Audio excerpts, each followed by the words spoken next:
Dan saya rasa ini sangat cocok untuk dibaca oleh guru atau siapapun yang memang concern di bidang pendidikan.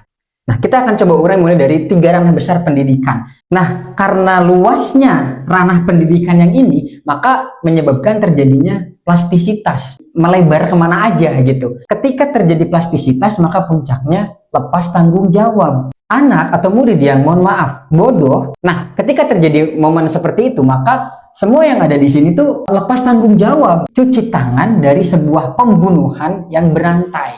Terus di buku ini juga dijelaskan bagaimana pendidikan dari masa ke masa, kemerdekaan itu corak pendidikannya seperti apa, dan yang baru saya tahu ternyata pendidikan di Orde Baru tuh hasilnya ya kayak rambut harus pendek, sepatu harus hitam, militeristik sekali ya. Nah, semuanya reformasi, kurikulum 2013, merdeka hingga saat ini itu dibahas dalam buku ini.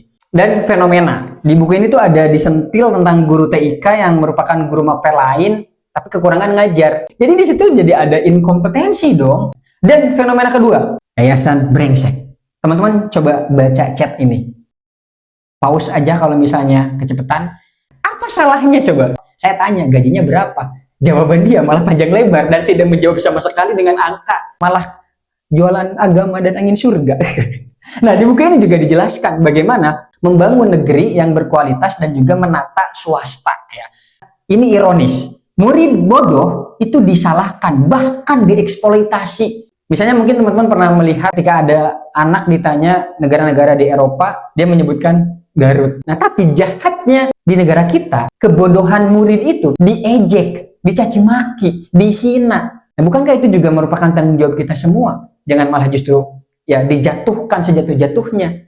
Ini sih yang paling parah, guru tidak melek literasi. Penulis buku ini tuh menyebut literasi diperkosa oleh orang yang justru seharusnya menjadi garda terdepan dalam literasi itu sendiri.